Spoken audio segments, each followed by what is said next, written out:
Olá pessoal, tudo bem com vocês?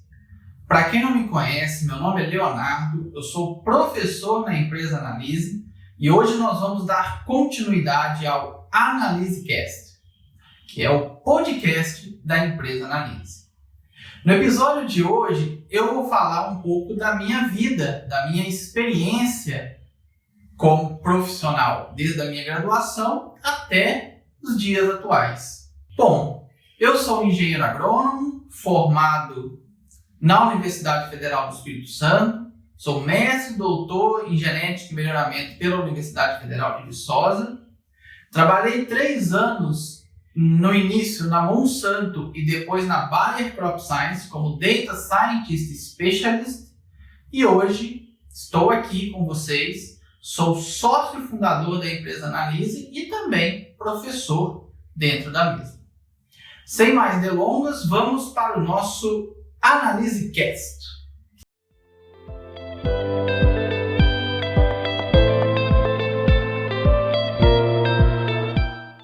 Bom, vamos iniciar, o nosso AnaliseCast número 11. E hoje eu vou fazer um pouco diferente com vocês. Hoje eu não vou entrevistar ninguém. E vou contar um pouco da minha trajetória. Talvez eu ainda não tenha tanta experiência como muitos dos pesquisadores que nós entrevistamos até o momento.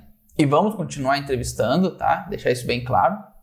Mas é interessante contar um pouco também a minha trajetória, porque eu já passei por 2 ramos bem interessantes que podem dar uma grande ideia para vocês o que eu vou falar, durante esse podcast, ok?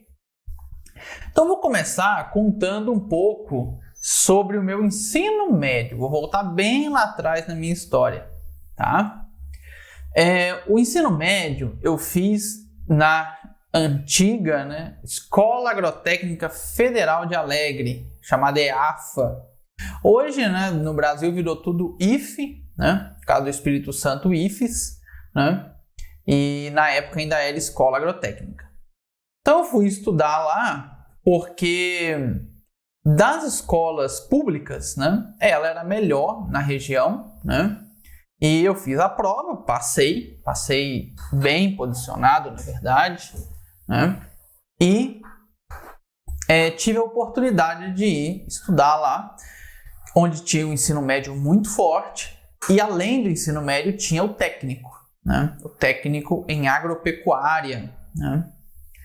Confesso que eu não dei muita bola para o técnico, não era muito a minha praia, apesar de eu ter nascido em zona rural, trabalhar com agricultura desde criança, não tinha muita vontade de seguir carreira na área de agricultura. Então o meu técnico foi algo um pouco avacalhado ali, vamos dizer assim. Não levei tão a sério, poderia ter feito um técnico muito melhor. Mas fiz o ensino médio, que é o que me interessava realmente, e prestei vestibular. Na época eu queria me formar em bioquímica. Prestei vestibular em bioquímica para a Universidade Federal de Viçosa. Prestei vestibular para engenharia química na UERJ, Universidade Estadual do Rio de Janeiro. E como uma terceira opção, eu prestei agronomia para a UFES, Universidade Federal do Espírito Santo. Não passei em bioquímica, não passei em engenharia química, passei apenas em agronomia.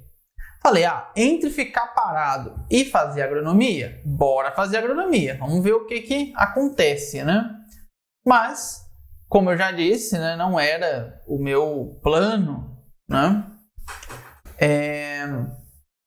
principal fazer agronomia, mas comecei o curso, e tal, muita coisa ali de química, muita coisa de biologia, e fui ficando ali no curso tal, até o momento em que eu fiz a disciplina de genética, que lá na UFES era no 5º período, hoje eu não sei se continua.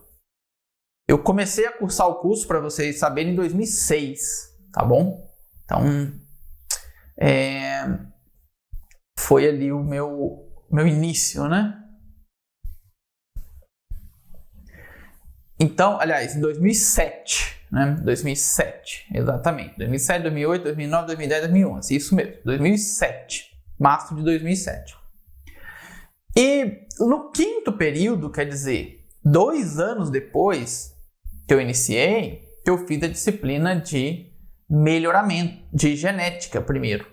Né? Fiz a disciplina de genética e falei, olha, esse negócio é legal. É claro que a gente já via genética desde lá do ensino médio, né? A gente vê alguma coisinha lá de primeira, segunda lei de Mendel, aquelas coisas, mas não é, né, uma genética mais aplicada, vamos dizer assim, mais avançada, né? Aí eu vi genética, achei bacana, e no período seguinte eu fiz melhoramento, uma das disciplinas mais difíceis que eu fiz durante a minha vida acadêmica, né? O professor Frederico de Pina Mata, na época, excelente professor, mas era muito difícil passar com o Frederico, né? E eu estudei muito. E tem uma cena curiosa, né? Uma cena não, né? Um episódio curioso que eu gosto de contar, de relembrar, que, assim, normalmente o Frederico era muito difícil tirar nota com ele, e teve turmas que todo mundo ficou de final, era sempre bem complicado. E eu lembro que na primeira prova dele eu tirei 10, né? Não que foi nota máxima, a prova valia 12, né? Ele deu 2 pontos extra na prova, tá? Mas eu tirei 10, foi um único aluno que tirou 10 na época, né? E aí foi todo aquele alvoroço e tal, né? E eu falei, olha, eu tô gostando desse negócio de melhoramento, isso é uma área bem bacana. Eu já conhecia o Frederico porque eu já tinha, lá no início da graduação, trabalhado um pouco com ele, com um ex-orientado dele, que foi o Fabrício, né? O meu primeiro contato com a parte de pesquisa foi com o Fabrício, mas foi algo muito pequeno.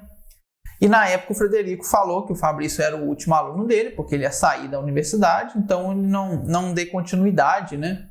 E fui trabalhar com o professor Fábio Ramos, na área de nematologia. E, quer dizer, uma área um pouco diferente, né? É claro que dá para trabalhar com melhoramento em nematóide, claro, mas não era uma área, vamos dizer, da área principal do melhoramento, né? Vamos dizer assim. Mas trabalhei 2 anos com o professor Fábio, né? Foi excelente trabalhar com ele, um professor muito bom de trabalhar em equipe, foi muito bacana para o meu início, né, dentro da área de pesquisa. Então, uma dica que eu já deixo para quem está assistindo e está na graduação, comece iniciação científica desde cedo. Para você ir entendendo pesquisa. Eu cometi erro demais, gente. Hoje, né, lembrando alguns casos, a gente dá até risada, porque uns erros tão grotescos, né? Mas eu estava aprendendo. E é um momento de aprendizagem realmente a graduação, né? Então, errei muita coisa de experimentação, errei muita coisa de coleta de dados, fiz muita coisa errada, gente. Muita coisa durante a graduação. Mas isso foi fazendo com que eu aprendesse, com que eu melhorasse. Depois que eu fiz melhoramento, né, voltando à disciplina de melhoramento, eu falei com o Frederico, já faz 2 anos que você está para sair, você não saiu, e eu gostaria de ser seu orientado. Porque nada contra o professor Fábio, nada disso, mas a área que eu quero seguir é a área de melhoramento. E aí o Frederico falou, olha, é o seguinte, eu posso sair a qualquer momento. Você quer arriscar? Beleza. Escreve seu projeto, tá aqui meu e-mail e senha, envie o projeto e se passar, você pega a bolsa e pronto, né? Mas eu não vou pegar nenhum compromisso com você. Você sabe que você está fazendo. Se der errado, problema seu. E eu topei. Falei, não, beleza, vou trabalhar com você. E aí fui, mas a gente manteve a parceria, porque eu fui trabalhar com melhoramento, mas melhoramento voltado para nematóide. Então, eu era orientado do professor Frederico, mas trabalhava com o professor Fábio. E foi bem legal, né? A gente fez aí a parceria e tal, deu certo, eu fiquei 1 ano aí trabalhando com o professor Frederico. Mas no meio, eu fiquei 6 meses, na verdade, com ele, e aí ele saiu, passou para o concurso da Embrapa, foi chamado, foi trabalhar na Embrapa. E os últimos 6 meses eu continuei como orientado dele, no nome dele, mas ele já não estava mais na universidade, então aquele negócio de relatório, aquelas coisas, eu fazia tudo sozinho, né? Ele não tinha, assim, ajuda nessa parte. Isso, por um lado, foi muito bom, porque eu ganhei muita casca em escrever essas coisas, em estar escrevendo cada vez melhor, em estar aprendendo um pouco de estatística. Eu não sabia nada de estatística, gente. Eu tinha alguns colegas, o Anderson e o Glaucio, que sabiam mais estatística do que eu, e eles me ajudavam muito com a análise. Eu tinha muita dificuldade, não dei muita bola também da disciplina de estatística quando eu fiz, que foi lá no 4º período, no 4º ou no 5º, acho que foi no 4º, se não estou enganado. E acabei não aprendendo muito estatística, né? Fui aprendendo mais para o final do curso. A parte básica ali, né, de análise de variância, só essas coisinhas básicas. Depois da saída do professor Frederico, entrou o professor Adésio na área de melhoramento. E aí eu fui trabalhar com o professor Adésio, né? Fiz o meu TCC com ele. E aí foi bem legal, porque aí foi onde abriu as portas e os horizontes para mim na área de melhoramento. Então agradeço muito, né, ao professor Adésio, que ele teve uma influência muito grande. Desde quando eu fiz a prova para Viçosa, eu continuava com o sonho de ir trabalhar em Viçosa, de passar por lá algum momento. E aí o professor Adésio conseguiu para mim o estágio, né, o curso de agronomia. O último período ele é estágio, a gente tem que fazer 360 horas de estágio. E aí foi muito bacana, porque o professor Adésio foi orientado do professor Cosme, e ele mandou e-mail para o professor Cosme e tal, falando de mim. O professor Cosme falou: olha, eu tô lotado, então mesmo que ele venha e depois faça a prova de mestrado, eu não vou conseguir pegá-lo como aluno. Mas tem o professor Leonardo Bering, que está entrando agora e trabalha junto aqui com a gente trabalha no grupo.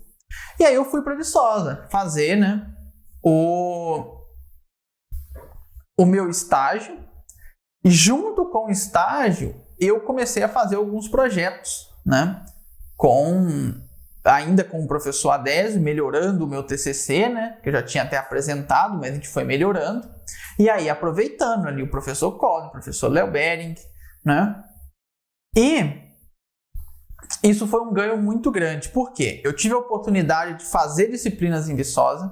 Eu fiz genética quantitativa com o Léo Bering, eu fiz estatística e fiz genética básica com o professor Léo Bering também. Então, como eu ia fazer a prova de mestrado, isso me ajudou muito. E aí, consequentemente, eu passei em primeiro, né, na época que eu fiz o mestrado para Viçosa, e me tornei orientado do professor Leonardo Bering. E aí começou, né, vamos dizer aí, uma trajetória muito grande com o professor Leonardo.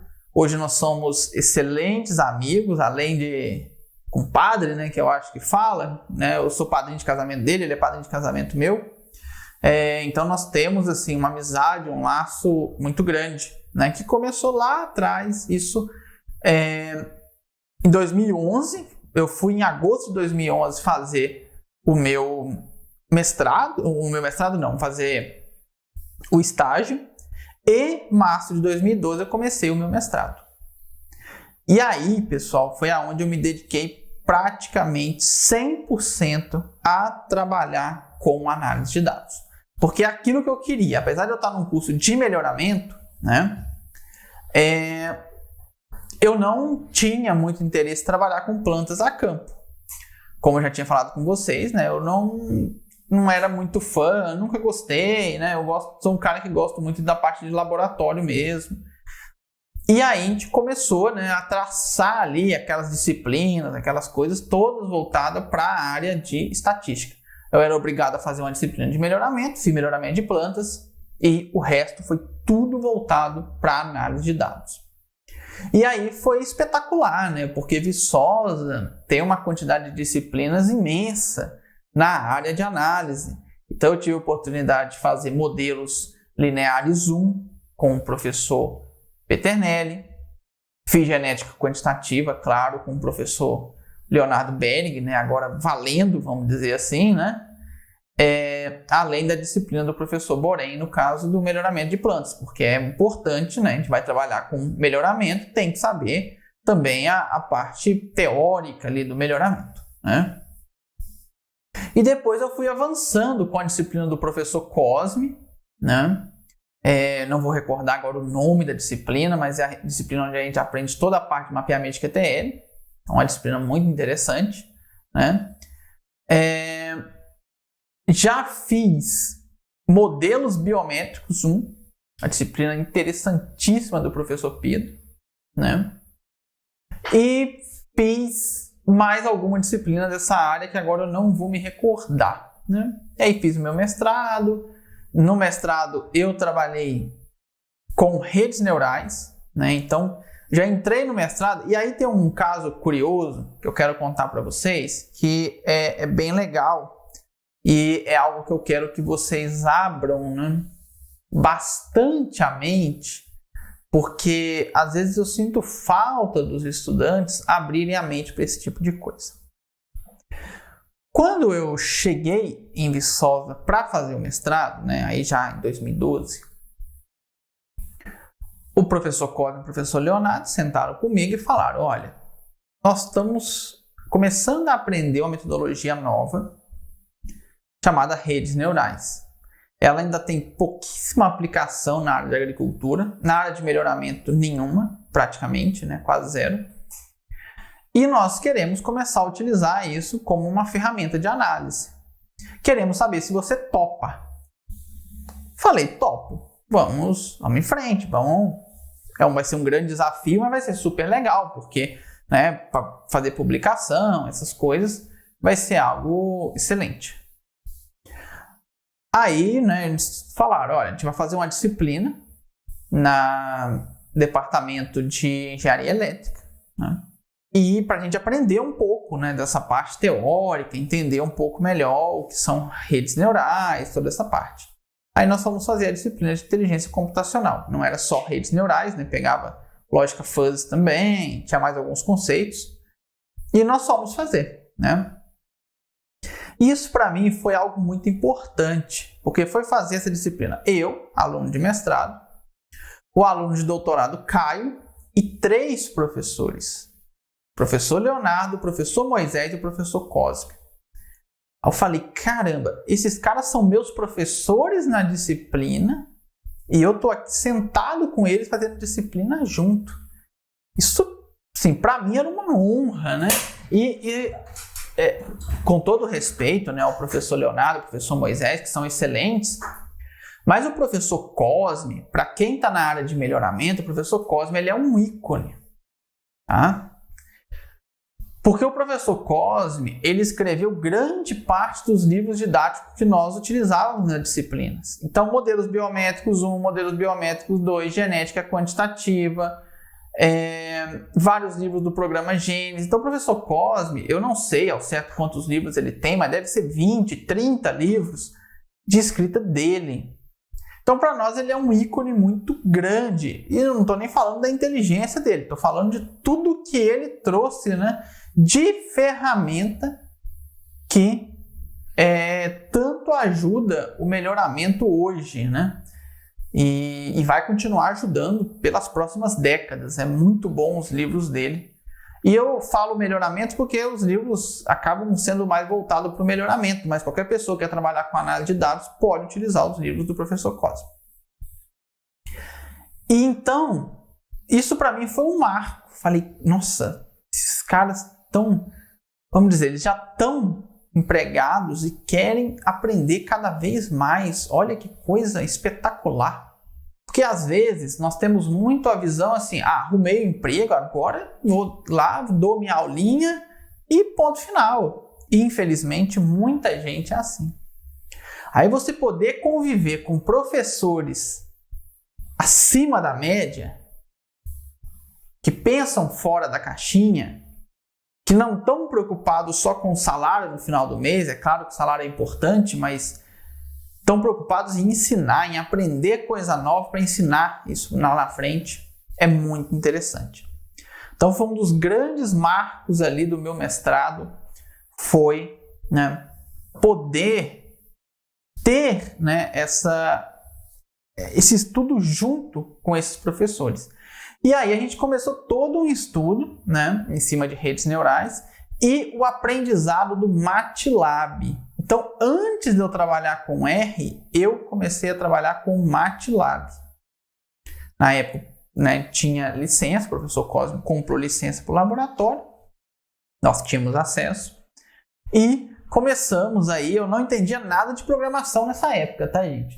Já entendi um pouco de estatística, claro, já utilizava os programas do professor Cosme, ali o Genes, o GQMOL, o GBOL, mas ainda não tinha conhecimento de programação. E aí o professor Cosme falou, olha, a gente tem que utilizar o MATLAB. Falei, beleza, bora, vamos aprender. E para mim foi muito difícil, gente. Eu que não tinha noção nenhuma de programação, confesso que eu apanhei muito.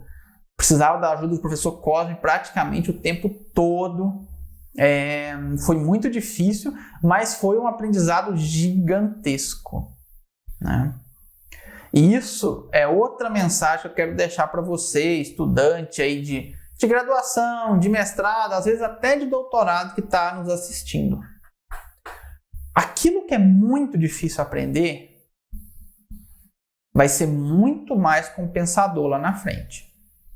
Sabe por quê? Porque a maioria das pessoas vão desistir no meio do caminho. Se você for persistente e ficar até o final, pode ter certeza que os seus resultados serão muito grandes. Não tem como ser diferente, não tem como. Ok?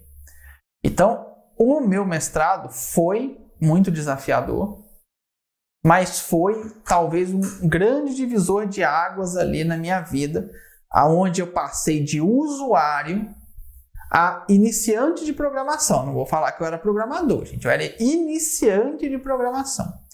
E quando você inicia na programação, você começa a ver o mundo, né, de um modo muito diferente. Esse mundo da análise de dados, né, que eu estou falando. Porque você tem que entender a fundo a análise que você quer realizar para que você consiga fazer um processo de programação. E aí foi muito interessante. E logo em seguida eu comecei a trabalhar no R, porque na disciplina de modelos lineares o professor Peternelli usava o R. Então eu comecei a conhecer o R, comprei o livro do professor Peternelli, um livro bem pequenininho, que vocês devem conhecer, né, Conhecendo o R, e comecei a estudar, comecei a trabalhar. Então estava aprendendo um pouquinho de R, um pouquinho de MATLAB, ainda batendo muito cabeça, bem difícil, mas beleza, né? Finalizei o meu mestrado com 1 ano, tá? Comecei o mestrado em março de 2012, finalizei ele em fevereiro de 2013, né? Na época teve greve, né, nesse ano, alguns não vão lembrar, outros talvez lembrem. E aí a gente viu que dava tempo de defender a dissertação. E eu propus, né, já fazer a defesa. O professor Cosme, na época, foi contra. Ele falou, não, é muito cedo, vamos aprender um pouco mais. Falei, professor, eu prefiro defender e a gente continuar o estudo no doutorado. Porque neste momento, né, foi mais uma questão financeira, né? Na época eu até falei com ele, é muito pouco dinheiro de mestrado, eu queria já passar para ganhar o que o doutorado ganha, né? Doutorando ganha, por uma questão financeira mesmo, para eu me manter aqui. Aí ele topou, falou, não, beleza, mas eu quero então que você, né, que a gente conversou com o professor Leonardo, quero que você fique os 4 anos de doutorado, a não ser que apareça assim uma proposta muito grande de emprego que realmente seja irrecusável, mas caso contrário, né, você fique o doutorado inteiro para a gente te desenvolver o melhor possível. E eu topei, falei, tá ótimo, dessa forma tá ok. Aí eu comecei o meu doutorado em março de 2013, né? E aí comecei fazendo muita disciplina, fiz modelo biométrico 2, fiz seleção genômica, fiz análise multivariada. Então fui pegando inúmeras disciplinas. Fiz estatística bayesiana. Eu não vou lembrar aqui o nome de todas, gente, mas Viçosa tem um monte de disciplinas e eu fui pegando todas para fazer. Fiz melhoramento florestal, que era com o professor Deon, então era modelos mistos puro disciplina. E assim fui aprendendo cada vez mais e já evoluindo no R. Nessa época eu já trabalhava muito com o professor Fabiano. Infelizmente veio a falecer no ano passado, né? E o professor Fabiano era expert em R, né? Então eu fui aprendendo muito. Durante esse período aí fiz muitos cursos e o R se tornou a principal ferramenta minha. Até porque no doutorado eu comecei a trabalhar com modelos de seleção genômica. E aí o R era muito bem preparado para rodar esse tipo de modelo. E aí foi onde eu falei, opa, então agora vamos que vamos, né? Vamos aqui aprender o R de verdade. E aí eu já fazia programas, né? Já conseguia usar loop, já conseguia utilizar condicionais e evoluí demais durante esse período. No final de 2013, né? Então estava ali terminando as minhas disciplinas, as obrigatórias, que eu fiz disciplina durante o meu doutorado inteiro, né? Mas a gente tinha que cumprir lá 24 créditos. Fiz 12 no primeiro semestre, 12 no segundo. Eu era coordenador do grupo de estudos em genética e melhoramento, GenMelhor na época, hoje eu acho que já mudou de nome, na época era esse. E eu organizei um evento, eu e a minha equipe, claro, né? Organizamos um evento muito grande, que foi o primeiro simpósio de genética e melhoramento com parceria da Pioneer na época. E durante, né, a preparação desse evento, o evento, nós tivemos praticamente 700 inscritos. Para quem é de Viçosa, né, nós lotamos o Fernando Sabino, que é um auditório imenso lá. Foi um dos momentos mais gratificantes da minha carreira, sabe? Porque eu ali, aluno de doutorado, organizando um evento daquele tamanho, sendo, né, o coordenador, no caso, participei da solenidade de abertura. Para mim foi um momento muito, muito gratificante dentro da minha carreira. Esse é um outro ponto que eu gostaria de deixar para vocês. Se no programa de pós-graduação que você está, existe grupo de estudo, né, que organiza eventos, que faz essas coisas, participe. Isso vai te ensinar a trabalhar em grupo. Se você for para uma empresa privada no futuro, e mesmo que não for privada, se for no público também, você vai precisar trabalhar em grupo. E isso a universidade não nos ensina, a não ser que você corra atrás. Ok? Então isso é muito, muito importante. Tá bom? Bom, continuando então, o evento foi em novembro de 2013, né? E eu conversando com o Dr. Tabaré Abadia, que era o responsável na Pioneer pela realização desse evento, a gente conversando e falei com ele, olha, Tabaré, eu gostaria muito de ir para os Estados Unidos, fazer um estágio lá, né? Nunca saí do país, gostaria. Ele falou, olha, eu te arrumo uma pessoa. Agora não tem como a gente te bancar. Como é que você faz? Na época, pessoal, o dólar ainda estava ali R$ 2,50, R$ 3. Aí eu falei, não, com a minha bolsa, né, 2.100 na época, eu vou ter ali em torno de $700. Dá para eu ir. O problema é que eu não tenho dinheiro para comprar passagem. E na época era uma época ainda de vacas gordas, né? Dentro dos programas de pós-graduação. Conversei dentro do programa e eles falaram, não, Léo, então a gente vai bancar a sua passagem, tá? A gente vai bancar, você vai lá, aprende as coisas, traz um conhecimento para publicação de artigo, para melhorar o nosso programa. Falei, fechado. E fui. Então, lembro que eu cheguei lá no Thanksgiving, né? Para quem não sabe, o Thanksgiving nos Estados Unidos é a data talvez mais importante do ano, ou ali bem parecido com o Natal, né? Então foi muito legal, já cheguei, já fui para uma casa de americanos, foi bacana já ver, né, como que eles fazem nesse momento, né, que é tão bacana para eles. Logo depois veio o Black Friday, porque é a sexta-feira seguinte, né, então o Thanksgiving é na quinta e na sexta já é Black Friday. né, finalzinho de novembro.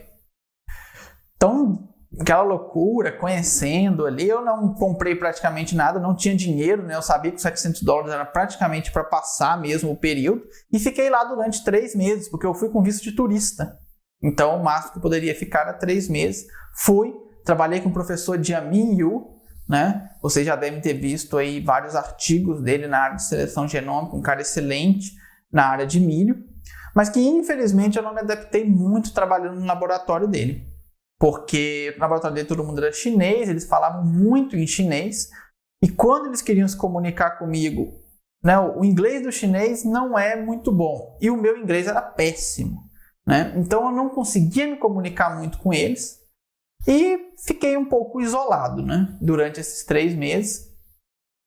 São os meses de inverno, isso foi uma coisa legal, conheci neve, não conhecia, achei espetacular, eu gostava do frio, aprendi a esquiar, então tive momentos muito bons nessa parte. Mas infelizmente na parte de pesquisa eu não consegui um avanço tão grande igual eu esperava. Voltei para o Brasil em fevereiro de 2014, né, em pleno carnaval, voltei na sexta-feira de carnaval, né, para depois dar início em março, né, às disciplinas aí do programa de pós-graduação.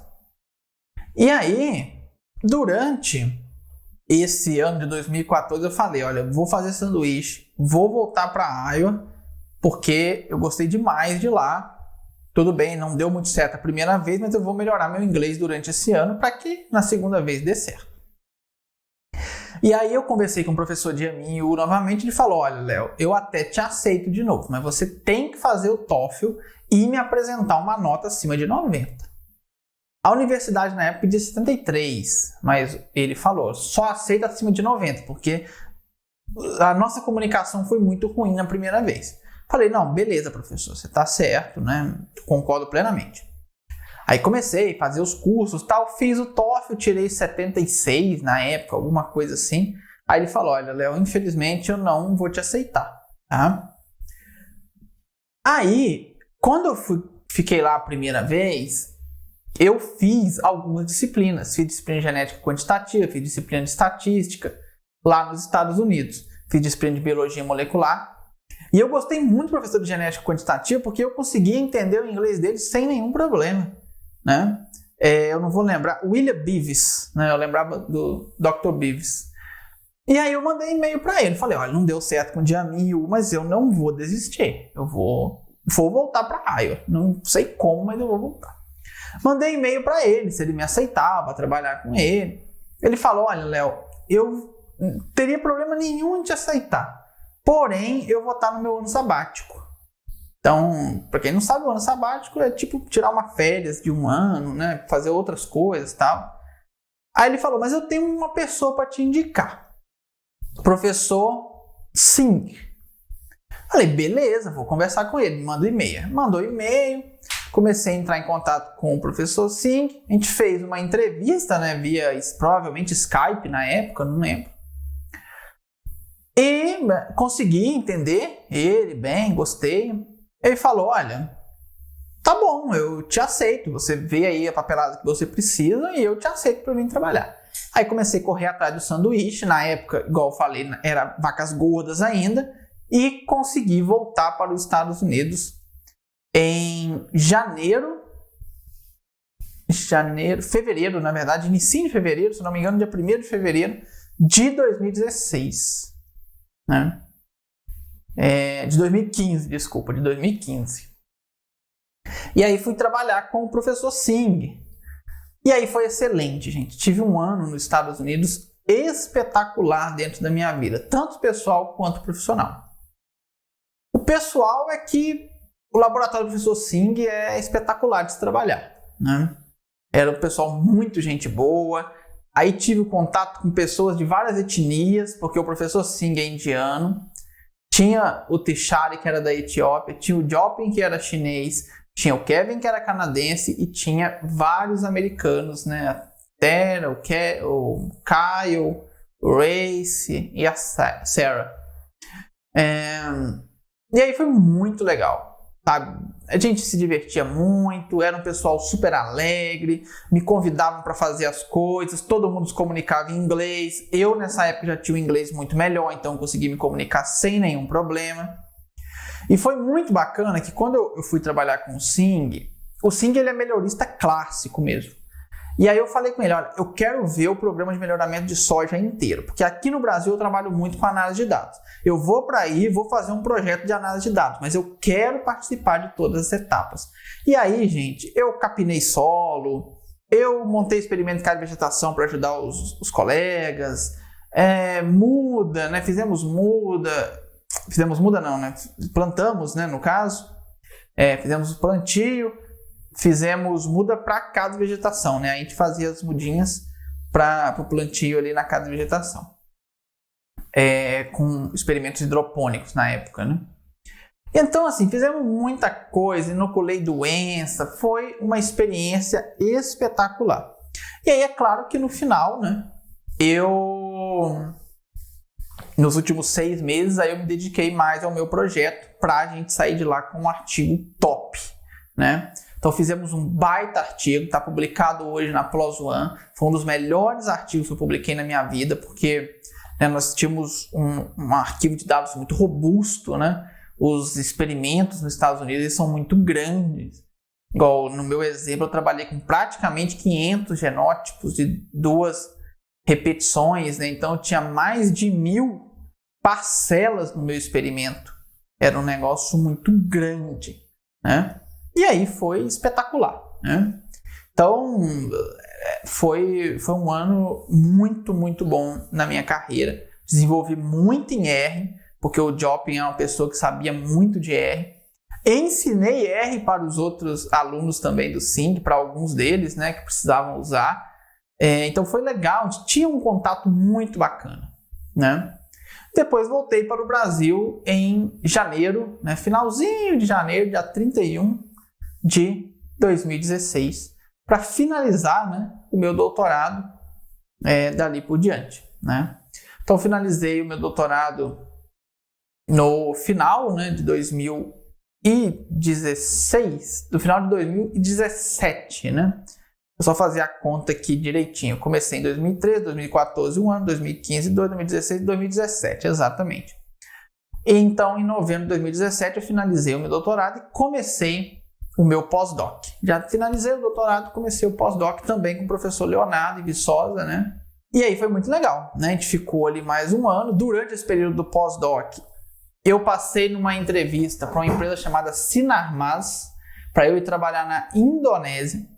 Era um salário irrecusável, tá? A proposta deles realmente, na época, dava praticamente R$20 mil livre, que a empresa pagava tudo além dos impostos. Então era R$20 mil livre de salário.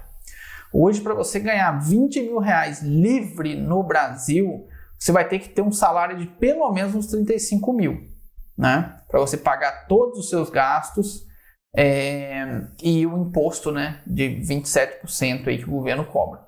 Então, é um salário altíssimo, altíssimo mesmo que me ofereceram na época, né? E aí estava tudo certo para ir e tal, até que pintou a Monsanto. E a Monsanto, depois que eu comecei a trabalhar com melhoramento, era o meu grande sonho, trabalhar na Monsanto. Lá essa empresa da Indonésia, na Indonésia eles têm uma burocracia muito grande para fazer contratação. Então a gente ficou mais de ano conversando. E o cara já tinha me avisado, ó, tá tudo certo aqui com a gente. É porque a Indonésia é demorado, não tem jeito. Então eu estava tranquilo, né? Eu já tinha colegas trabalhando nessa empresa lá e eles falaram, Léo, é isso mesmo, cara, não se preocupa que vai dar certo. Só que aí veio essas entrevistas da Monsanto. E aí eu falei, bom, vou tentar essa da Monsanto também. E acabei que eu passei, né? Mais ou menos em agosto aí de 2018, né? Eu passei na Monsanto. E aí só faltava as passagens. Eles já queriam que eu fosse para a Indonésia. E aí eu fiquei meio que enrolando eles, porque eu falei, se der certo na Monsanto eu fico no Brasil, mesmo o salário sendo muito menor. mas a Monsanto é a empresa que eu quero trabalhar. Deu certo, fechamos na Monsanto, falei com o pessoal da Indonésia, olha, infelizmente eu não vou trabalhar com vocês, tá? Peço desculpa, mas apareceu aqui uma oportunidade para mim, que para mim é irrecusável, que é a Monsanto. E aí fui para São Paulo, né? No dia 6 de novembro de 2018, comecei a trabalhar na Monsanto, comecei um grande sonho aí, né? Que era trabalhar na multinacional. E foi um período espetacular, gente. Foi um período de muito aprendizado que eu tive. Trabalhei com pessoas muito mais inteligentes do que eu, né? Em várias áreas. Então, de pessoas inteligentes da área de negócio, pessoas inteligentes na área de campo mesmo, né? A Monsanto muito forte aí em milho e soja. Então, pessoas da área de marketing. Foi espetacular o meu convívio durante os 3 anos que eu fiquei na empresa. No meio, né, desses 3 anos, a Monsanto foi comprada pela Bayer, então quando eu pedi demissão, eu já era Bayer. E aí, né, em setembro de 2020, isso mesmo, eu pedi demissão, né, da Bayer. E fiquei lá 3 anos, no caso, desde novembro de 2017 até mais ou menos setembro de 2020, deu praticamente 3 anos, né? Foi um baque para todo mundo. O pessoal falou, mas como assim, Léo? Você está saindo da empresa, tal, todo mundo gosta de você, do seu trabalho, não sai. Veio muita gente conversar comigo para eu não sair, né? Tanto que esse processo de saída foi muito tempo. Eu tinha pedido demissão em junho e só fui demitido só saí mesmo em setembro, né? A gente foi enrolando e tal, para até eles arrumarem uma outra pessoa para me substituir. Eu falei que ficava, né? Tava trabalhando de casa mesmo, de home office. Porque eu tinha um outro sonho também, que era o meu negócio. E antes de entrar na Bayer, na Monsanto, né, eu já tinha montado a minha empresa. Na época ela chamava Experimental Analytics Corporation, né? E aí, quando eu entrei na Bayer, eu falei com o meu chefe, olha, eu tenho uma empresa, posso manter os dois? Ele falou, pode, desde que a sua empresa não te atrapalhe aqui no trabalho na Bayer, não tem problema nenhum. O que você faz fora daqui é problema seu, não é meu. Então, beleza. Aí fui mantendo, até que chegou um momento que eu não estava mais conseguindo manter as duas coisas, a empresa e a Bayer, né, e o trabalho. Aí eu falei, olha, agora é hora de deixar ou eu deixo a minha empresa ou eu deixo a Bayer. Optei por deixar a Bayer, né? Como eu falei, uma grande surpresa para todos, né? Para minha família principalmente. Eles falaram, você tá louco? Como que você vai largar uma empresa? Nisso eu já tinha crescido bastante dentro da Bayer, já tinha um salário mais alto. Falaram, você só pode estar maluco. Ali, não, eu tenho um sonho maior, né? Aqui eu já realizei meu sonho, era um grande sonho, mas agora eu tenho outro. Tenho outro que é passar tudo que eu tenho de conhecimento para outras pessoas seguirem carreira nessa área, para trabalharem no setor privado, para montarem seu próprio negócio, não importa. O que eu quero é passar conhecimento. E aí foi onde eu realmente deixei a empresa e foquei 100% na minha empresa, que hoje já não é Experimental Analytics Corporation mais, né? Vocês sabem muito bem, é a Analyze, né? E durante esse tempo a empresa está crescendo, contratamos pessoas, estamos melhorando muito a nossa questão de marketing, de site, os nossos cursos também, estamos trabalhando na melhoria deles e várias outras coisas que vocês que nos acompanham sabem muito bem que estamos fazendo, né? Eventos gratuitos. Como eu disse, a grande missão da Analyze é levar conhecimento aos 4 cantos do Brasil. Porque é o que eu sempre falo, eu me formei em Viçosa. Em Viçosa eu tinha todas as oportunidades, eu tinha a faca e o queijo na mão para ser um grande profissional de análise de dados. Agora eu sei que não é a realidade de todas as universidades. Eu sei que tem muita universidade, muitos alunos excelentes que gostariam de trabalhar nessa área, que gostariam de aprender programação, gostariam de aprender análise, mas não tem disciplina na universidade. Ah, Léo, mas dá para aprender online? Dá, tanto que a minha empresa é toda online. Hoje dá, né? Só que tem muita empresa que oferece produtos muito caros e às vezes o estudante não tem condição de pagar. Tem cursos excelentes aí que eu poderia citar, mas que custam 3, 4, já vi cursos até de 10 mil reais. Isso é muito para um estudante de mestrado e doutorado que, infelizmente, né, vocês já estão aí há praticamente 10 anos sem um reajuste, gente. Só a inflação no último ano foi 10%. Falar que vocês estão... Desde quando teve o último reajuste, que eu ainda estava no mestrado, nunca mais teve. Isso é uma coisa de louco. Então, o que eu tento trazer hoje na empresa são cursos a preços acessíveis para os estudantes, para que vocês consigam desenvolver nessa área num valor possível de ser pago, né? Porque se eu colocar 10 mil reais no meu curso, e não é que ele não vale, talvez ele até vale isso, mas eu sei que isso vai ser para uma pequena porcentagem de estudantes, tá? Bom, pessoal, é isso que eu quero deixar, né, como lição aí para vocês da minha vida, né? Explicando aqui bem o que eu fiz. Então, você que quer trabalhar com análise de dados, cara, o mercado é imenso, cada vez maior e não tem profissional.